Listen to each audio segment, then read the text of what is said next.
Hello everyone. So today I'll be talking about anti-atheism and anti-infidelity in the Vedas. The Vedas are considered to be the oldest Hindu scriptures ever. They are the foundation of the religion. The hymns in the Vedas were created by the Aryans who came to ancient India, and these Vedas they are considered to be not of human origin but of divine origin. Now, I have chosen three verses from the Rig Veda, which is also the oldest Veda, and two verses from another Veda, which is called the Atharva Veda. So, let's see what they say about atheists and infidels and people like us. Rig Veda, Book 1, Hymn 176, verse 4. Slay everyone who pours no gift, who, heart to rage, delights thee not. Bestow on us what he hath. This even the worshipper awaits. Pouring gifts to the gods is a tradition. This verse directly calls for slaying everyone who doesn't follow their ways, their culture, and who doesn't make the gods happy. The Aryans are literally praying for the gods to slay these people who could be atheists, heretics, infidels, or people like that, such. And they are praying so that the gods bring their bounty, that is the infidels' bounty, to the Aryans who are supposed to be the worshippers in this context. Rig Veda, Book 3, Hymn 53, verse 14. Among the Kikatas, what do thy cattle? They pour no milky draught, they heat no cauldron. Bring thou to us the wealth of Ramaganda.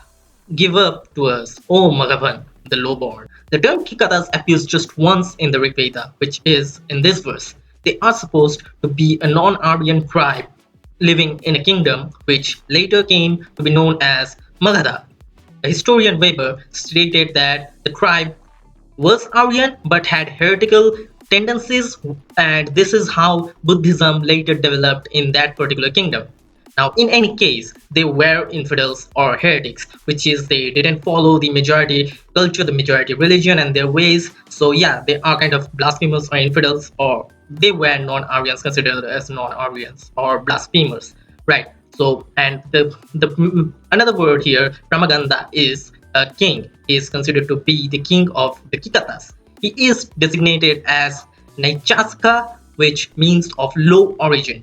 The name Ramaganda is considered to be as un-Aryan, which implies that he is of low birth because the Aryans didn't consider the non-Aryans as of high origin or something like that. And this verse shows that the Aryans prayed to the god Magavan in this case against the infidels and asked him to loot their wealth and their cattle for them.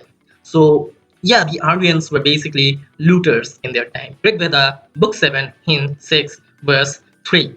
The foolish, faithless, rudely speaking misers, without belief or sacrifice or worship, far, far sway, hath Agni chased those dusties, and in the cast hath turned the godless westward.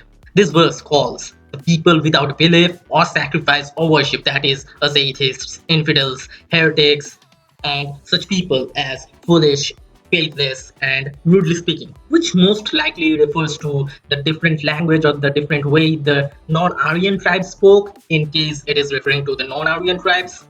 But yeah, and also this verse also refers to them as misers, or I'm really afraid to say this word because if anyone considers this word to be the N word, so I'm really a goner. But yeah, you can see the word on the screen here, and this means miser, which is probably referring to the fact that these people didn't offer up gifts to the gods, which is why they're calling them miser. Now, the Dasitis in this verse are also referred to as Dasus or Dasius or Dasas in other verses, and they are talked of as if they are slaves, enemies, savages, demons, etc.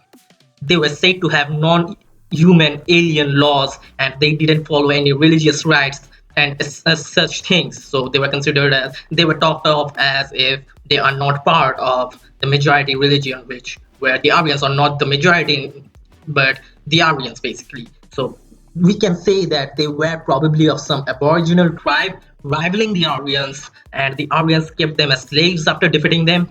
This verse also calls for the god Agni to chase out the godless. Now we are done with the three verses from the Rig Veda. Now let's see what another Veda, the Atharva Veda, suggests about atheists and infidels. Atharva Veda, Book 2, Hymn 12, verse 6. Whoever either sponsors OEM routes or blames devotion, which we now are paying, let his own wicked deeds be fires to burn him. May heaven consume the man who hates devotion. This verse talks of the people whom the Aryans didn't consider to be worthy of their respect and the people who hates devotion. So basically they could be atheists. The devotion, by devotion I mean devotion to the gods, of course. So they are supposed to be the atheists or the infidels. They call for these people to be burned by fire and calls the gods to consume them. Atharva Veda, Book 11, Hymn 2, verse 23.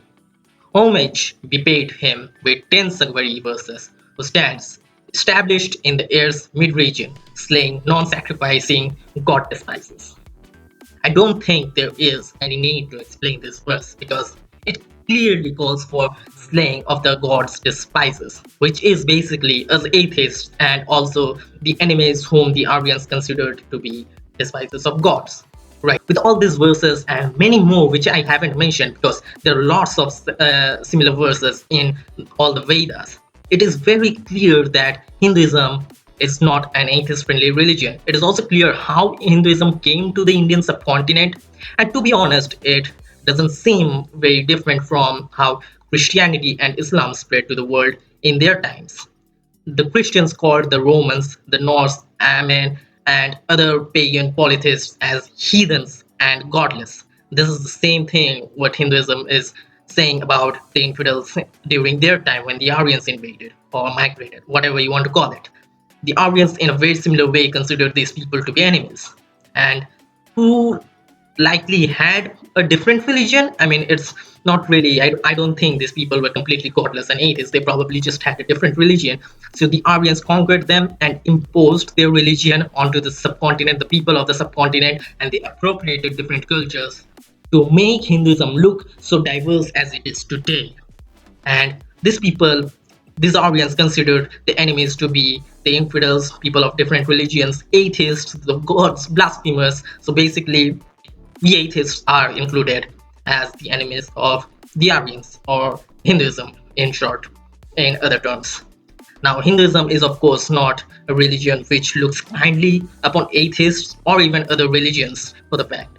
Now, it is just in modern day that Hindu apologists and many Hindus, they are reinterpreting several verses and also referencing to some vague verses which could be somehow interpreted as peaceful and pro-atheism and stuff, but this is the same thing what the Muslims are doing with Islam and Christians are doing with Christianity, and those religions are also not in favor of atheists or other religions as well. So that is the same thing the Hindu apologists are doing, and it is just not. Hinduism is not a pro-atheist religion. Now, the Hindu apologists also mention a community called the Charvaks as Hindu atheists, but they are a subject of another video. So yeah, I'll be ending this video right now. Thank you for watching and see you until next time.